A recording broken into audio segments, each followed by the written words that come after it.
UK സോണിലേക്ക് എല്ലാവർക്കും സ്വാഗതം. ഈ ക്ലാസ്സിൽ ഉൾപ്പെടുത്തിയിരിക്കുന്നത് +2 ബിസിനസ് സ്റ്റഡീസിലെ 5-ാമത്തെ അധ്യായമായ ഓർഗനൈസിങ്ങിൻ്റെ ചില പ്രധാന ഭാഗങ്ങളാണ്. നിങ്ങൾ ഈ ചാനൽ ആദ്യമായിട്ടാണ് കാണുന്നതെങ്കിൽ ചാനൽ സബ്സ്ക്രൈബ് ചെയ്യൂ. ഇപ്പോൾ നമുക്ക് ഇന്നത്തെ ക്ലാസ്സിലേക്ക് കിടക്കാം. ഓർഗനൈസിങ് എന്താണെന്ന് നോക്കാം. ഓർഗനൈസിങ്ങിൻ്റെ സ്റ്റെപ്സാണ് നമ്മളിന്ന് ചർച്ച ചെയ്യുന്നത്.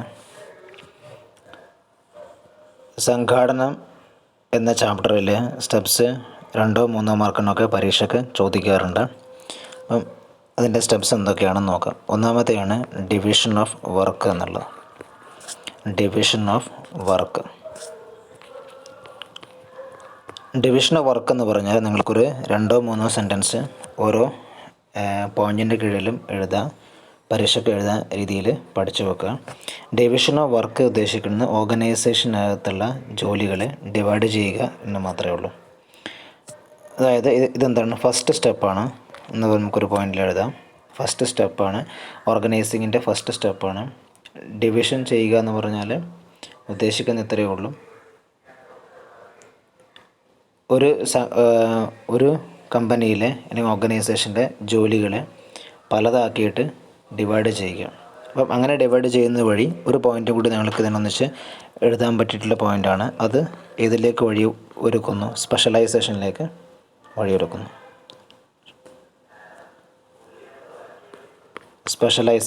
വഴിയൊരുക്കുന്നു. അത് അങ്ങനെ ഡിവൈഡ് ചെയ്യുന്നതുകൊണ്ട് ആ ജോലിയിൽ ഓരോ ആൾക്കാരും ആ ജോലിയിൽ സ്പെഷ്യലൈസ് ആവുന്നതിന് വേണ്ടിയിട്ട് സഹായിക്കുന്നു. ഇതാണ് ഒന്നാമത്തെ ഓർഗനൈസിങ്ങിനകത്ത് വരുന്ന ഒന്നാമത്തെ സ്റ്റെപ്പ് എന്നുള്ളത്. രണ്ടാമത്തെ നോക്കാം. രണ്ടാമത്തെയാണ് ഡിപ്പാർട്ട്മെൻറ്റലൈസേഷൻ എന്ന് പറഞ്ഞത്. ഡിപ്പാർട്ട്മെൻറ്റലൈസേഷൻ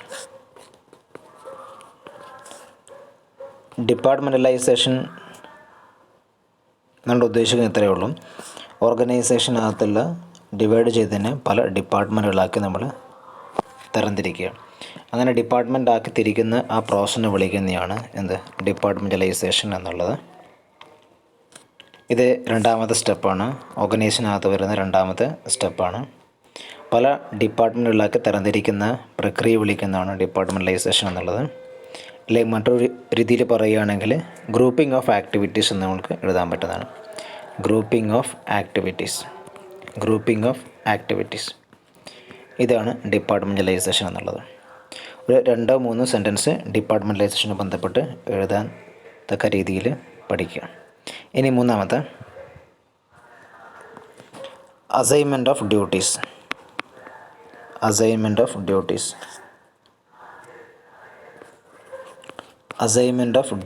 അതായത് ജോലി ഏൽപ്പിച്ചു കൊടുക്കുക എന്നാണ് ഇവിടെ ഉദ്ദേശിക്കുന്നത്. അസൈൻ ചെയ്ത് കൊടുക്കുക അല്ലെങ്കിൽ അലോക്കേറ്റിംഗ് ദ വർക്ക് എന്നൊരു നമുക്ക് പറയാൻ പറ്റും. Allocate the work.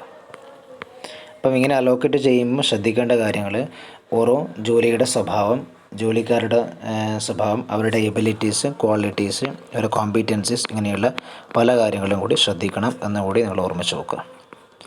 എബിലിറ്റീസ്, കോമ്പീറ്റൻസീസ് തുടങ്ങിയിട്ടുള്ള കാര്യങ്ങൾ കൂടി കൺസിഡർ ചെയ്തുകൊണ്ട് അലോക്കേറ്റ് ചെയ്യുന്ന പ്രോസസ്സിനെ വിളിക്കുന്നതാണ് അസൈൻമെൻറ്റ് ഓഫ് ഡ്യൂട്ടീസ് എന്നുള്ളത്.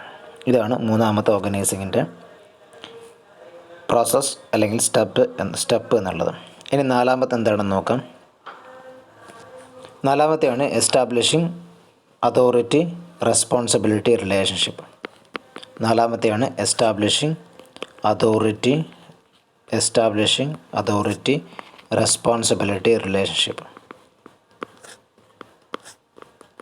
അതോറിറ്റി റെസ്പോൺസിബിലിറ്റി റിലേഷൻഷിപ്പ് എന്ന് ഉദ്ദേശിക്കുന്നത്രേ ഉള്ളൂ. ഒരു സംഘടനയുടെ മുന്നോട്ടുള്ള വളരെ സ്മൂത്തായിട്ട് കാര്യങ്ങൾ മുന്നോട്ട് പോകുന്നതിന് വേണ്ടിയിട്ട് അധികാരവും ഉത്തരവാദിത്തം തമ്മിലുള്ള ഒരു ബന്ധം ഉണ്ടാക്കിയെടുക്കണം അല്ലെങ്കിൽ ഉണ്ടായിരിക്കണം എന്ന് പറയുന്ന പ്രോസസ്സാണിത്. ആ ബന്ധം സ്ഥാപിക്കുക എന്നുള്ളതാണ് ഈ പ്രോസസ്സിലൂടെ അർത്ഥമാക്കുന്നത്. ഇതാണ് നാലാമത്തെ ഓർഗനൈസിങ്ങിനകത്തുള്ള പ്രോസസ്സ് എന്നുള്ളത്. സ്മൂത്ത് ഫങ്ഷന് വേണ്ടിയിട്ട് ഇത് സഹായിക്കുന്നു എന്നുകൂടി ഓർമ്മിച്ച് നോക്കുക. അപ്പോൾ നമ്മൾ വളരെ ലളിതമായിട്ട് ഈ 4 സ്റ്റെപ്സാണ് പറഞ്ഞിട്ടുള്ളത്. ഡീറ്റെയിൽ ആയിട്ടുള്ളതൊന്നും പറഞ്ഞിട്ടില്ല. ഓരോ പോയിൻറ്റിൻ്റെ കീഴിലും ഒരു 2-3 സെൻറ്റൻസ് എഴുതുന്ന രീതിയിലാണ് ഈ ക്ലാസ്സിൽ പറഞ്ഞിട്ടുള്ളത്. നിങ്ങളുടെ അഭിപ്രായം കൂടി ഈ ക്ലാസ്സിൽ കണ്ടതിന് ശേഷം രേഖപ്പെടുത്തുക. Thank you. Keep watching my channel.